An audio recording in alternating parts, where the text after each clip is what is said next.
Bonjour Julie, Bonjour Katia, comment ça va? ça va très très bien. Et toi, comment ça va? Écoute, ça va, il fait presque encore beau, donc je profite. Oh, formidable. Aujourd'hui, on fait cette petite rencontre autour de ta pièce qui est sortie récemment dans le tome 5 bonus, Mhm. qui s'appelle L'art de tomber avec panache. Et on va discuter un tout petit peu avec toi euh, disons, pour faire découvrir cette pièce, enfin donner l'avant-goût de cette pièce aux gens à notre public, aux gens qui nous regardent et écoutent, voilà. Et nous Et lise.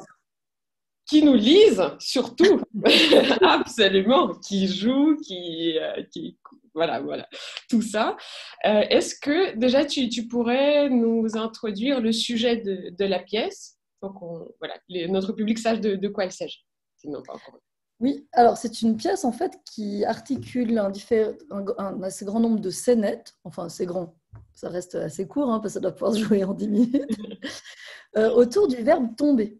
Voilà, donc j'ai pris un verbe et puis j'ai travaillé sur les expressions qui incluaient ce verbe dedans, donc tomber d'accord, tomber enceinte, tomber raide mort. Et puis j'ai écrit des petites scénettes, des petites histoires, des monologues à chaque fois, mais qui peuvent être bien entendu joués en chœur, autour de ce verbe tomber. Et je me suis rendu compte en le faisant qu'il y avait beaucoup d'expressions qui incluaient le verbe tomber. Et il y en a combien à peu près? Enfin, j'imagine même pas le nombre de.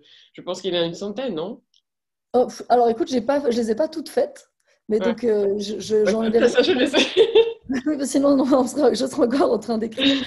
Non, en tout cas, une cinquantaine, ça c'est sûr. Et puis, il y a des expressions qui sont vraiment des locutions qui sont rentrées dans le dictionnaire. Ouais. Et puis, il y a des choses où, voilà, il y a des expressions qui sont presque régionales. Donc, il y a plein de...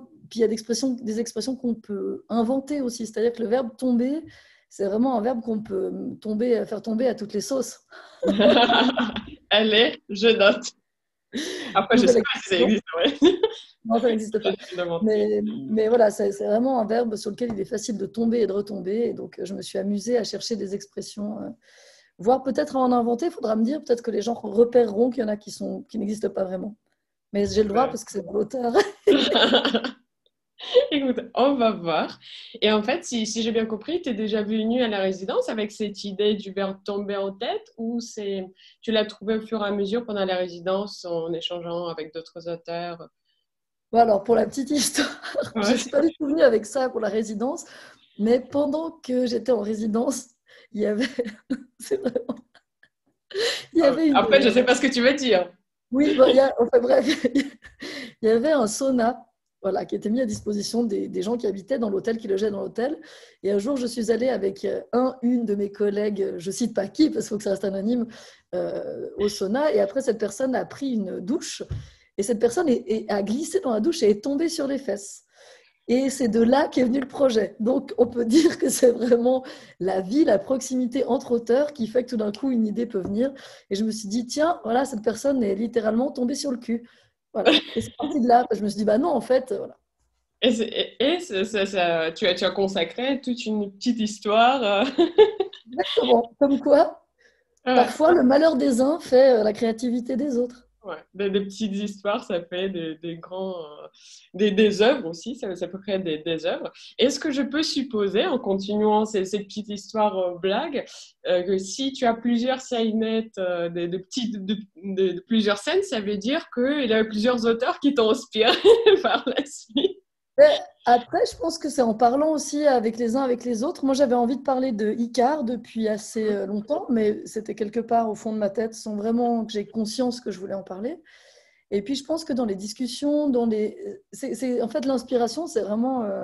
on ne peut pas dire à quel moment précis on a eu une idée. Mais par contre, ce qui est sûr, c'est que dans la manière dont des idées circulaient entre nous, je pense que ça m'a stimulée pour écrire. Mais une fois que j'ai eu ce texte dans les mains, bah, c'est venu tout seul. C'est-à-dire qu'après, de fil en aiguille, une expression, je trouvais une expression, ça amenait une histoire. Et puis tout d'un coup, j'avais envie de parler de quelque chose et j'essayais de trouver l'expression qui allait correspondre à ce dont j'avais envie de parler. Non.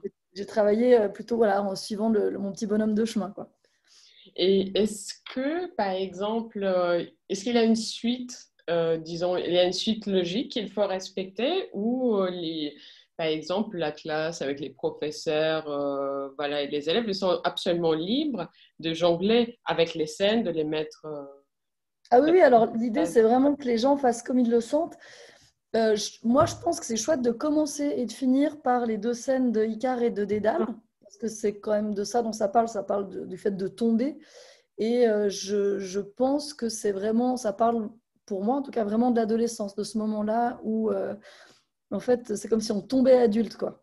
C'est-à-dire qu'il y a une part, on doit laisser tomber son enfance pour devenir un adulte. Et je pense qu'en tant que parent, parce que moi j'ai des enfants qui sont adolescents maintenant, en tant que parent, il faut lâcher prise. Il faut accepter de laisser son enfant prendre le risque de tomber tout seul pour le laisser devenir adulte. Et donc, pour moi, ces deux textes-là qui sont un peu plus longs, c'est un peu les parenthèses Mhm. qui ouvrent et qui fermeraient le spectacle. Et j'ai l'impression qu'à l'intérieur de ça, vraiment, on peut mettre les textes dans tous les sens, on peut même les répéter. Il y a des textes très courts qui pourraient être répétés plusieurs fois par des comédiens différents, Mhm. chacun interprétant le texte à sa manière. Moi, j'ai travaillé en cours de français ce texte avec les élèves et j'ai pris qu'un seul des textes aussi. On a Mhm. tous travaillé que sur le dernier, sur Icare qui s'envole, vu par Icare.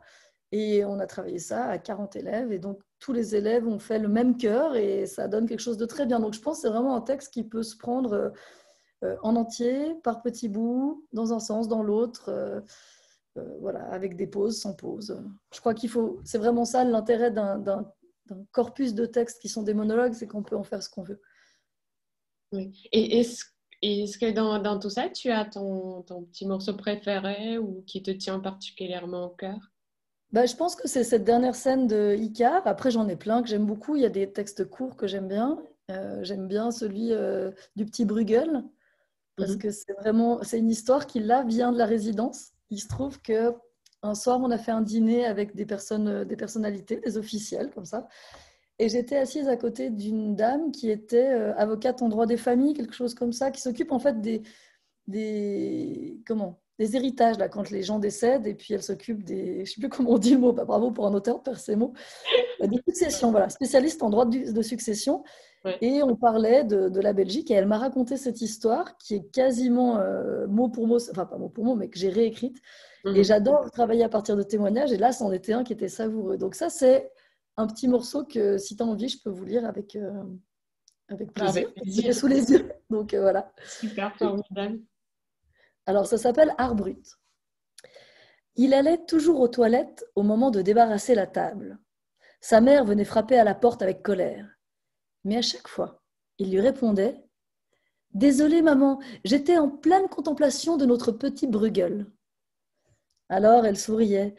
Tu as raison, mon garçon, la culture passe avant tout. Quand elle est morte, il n'a pas voulu d'héritage, seulement le petit tableau des toilettes. Son frère et sa sœur le lui ont donné avec un certain mépris. 3 ans plus tard, ils ont appris qu'il s'agissait d'un véritable tableau de Bruegel l'Ancien, d'une valeur inestimable. Ils sont tombés de haut. Voilà, c'est un de mes petits moments préférés parce que je sais que c'est vrai et que je trouve ça tellement drôle de se dire qu'on a ri à propos d'un petit tableau qui ne valait rien et que finalement, c'est ce petit tableau, cette petite œuvre d'art qui ne valait rien qui valait le plus. Et c'est souvent comme ça dans nos métiers. Mm. On a l'impression que la culture, ça vaut pas grand-chose et puis tout d'un coup, on se retrouve confiné pendant quelques semaines et là, on se rend compte qu'il nous reste plus que ça pour oublier notre quotidien, pour vivre d'autres choses. Et donc, c'est là que ça prend une valeur inestimable. C'est absolument, enfin, c'est absolument vrai. Mm. Et, euh, et peut-être quand, voilà, quand tu as écrit ce texte-là, est-ce que tu as pensé à un public précis qui, peut-être chez qui ça pourrait trouver l'écho, ce texte, ou tu penses que c'est vraiment universel, tout le monde peut se retrouver là-dedans? Ah, je rêve, parce que je pense que comme tous les auteurs, j'aimerais que mes textes aient une portée universelle. Là, je pense qu'il y en a un peu pour tous les goûts dans les textes. Après, c'est vrai que comme c'était une résidence 10 sur 10, moi, j'ai quand même pensé aux gens qui apprennent le français. Et je trouve que c'est une langue particulière parce qu'il y a énormément d'expressions imagées. Mhm. Par exemple, tomber de haut. ça veut dire, ça veut dire quoi? Tomber dans un précipice? Je me demande comment, quand on apprend le français, comment on interprète cette expression. Et je trouvais ça très chouette de donner des exemples, en fait, d'écrire des histoires qui permettent de comprendre ces expressions. Donc c'est vrai que je me suis dit que ça pouvait être sympa en apprenant le français. J'ai pensé, il y a un petit livre sur les traductions qui s'appelle Sky My Husband. C'est un livre anglais, parce qu'en en fait, en français, on dit ciel mon mari. Mais en fait, ça ne se traduit pas du tout Sky My Husband, ça ne veut rien dire du tout en anglais. Ce n'est pas du tout une expression qui existe. Et du D'accord. coup, voilà, je me suis dit, je vais écrire des textes qui pourront permettre aux gens de comprendre l'expression tout en se faisant plaisir, tout en la jouant. Donc, je l'ai quand même un peu adressé au public de 10 sur 10, c'est-à-dire à des jeunes qui apprennent le français. Maintenant, j'ai écrit comme quand j'écris pour des adultes ou pour n'importe qui d'autre. J'ai écrit des histoires qui me concernaient, dans lesquelles je me retrouvais moi. Donc, je pense que ça s'adresse à tout le monde, évidemment. Et j'espère que ça s'adresse à tout le monde. Moi, je suis persuadée que ça s'adresse à tout le monde parce que pour moi, ça me fait particulièrement plaisir de retrouver les expressions et disons, des, des circonstances dans lesquelles j'apprenais, par exemple, tomber dans les pommes. Franchement, moi, pour apprendre cette expression à l'école, j'ai galéré parce que, enfin, pourquoi les pommes? Pourquoi les abricots? Enfin, autre chose, tu vois, tu commences à imaginer les fruits, mais qu'est-ce que ça? Voilà.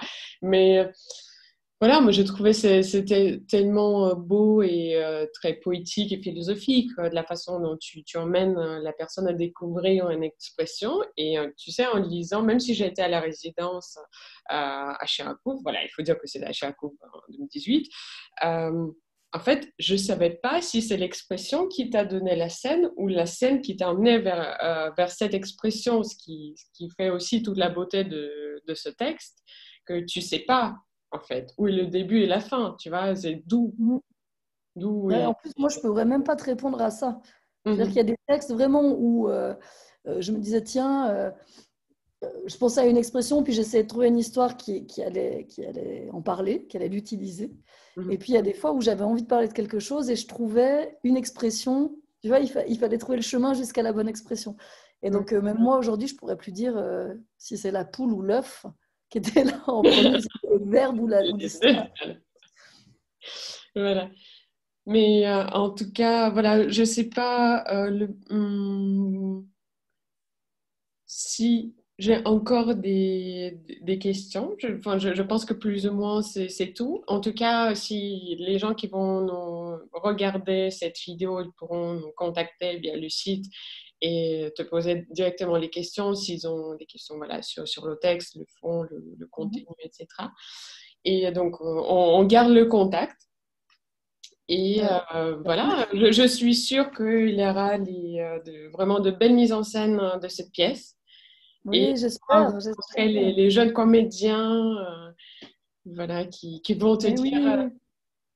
qui vont parler, donner leur voix aux personnages sur scène. Bah, moi, j'espère que cette fois-ci, je ne serai pas enceinte ou en train d'accoucher, parce que c'est ça qui s'est passé depuis la résidence de Tomber 2018. enceinte, attention. Je suis tombée enceinte et je suis tombée des nues parce que j'ai eu une petite fille alors que j'avais eu que des garçons. Donc ça a été, voilà, ça a été une belle aventure, mais du coup, ça m'a rendu peu disponible pour voyager et rencontrer les jeunes qui mettaient en scène les textes que j'ai écrits à la résidence. Donc j'espère que cette fois-ci, ce sera possible. Peut-être que ça tombera bien et que je pourrai venir avec ma fille. Voilà, sur cette formidable note positive, on va terminer cette interview. Si vous avez voilà, je vais laisser le lien sur les livres que vous pouvez commander sur le site.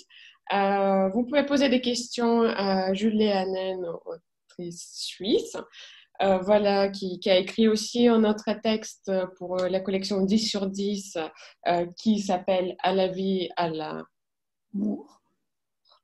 À l'amour. l'amour. L'amour, c'est... À la vie, à l'amour. Voilà, corrigé. Et voilà, on reste tous en contact et bientôt on va se voir pendant des festivals et tout. En vrai, en présentiel. Et En plus, présence.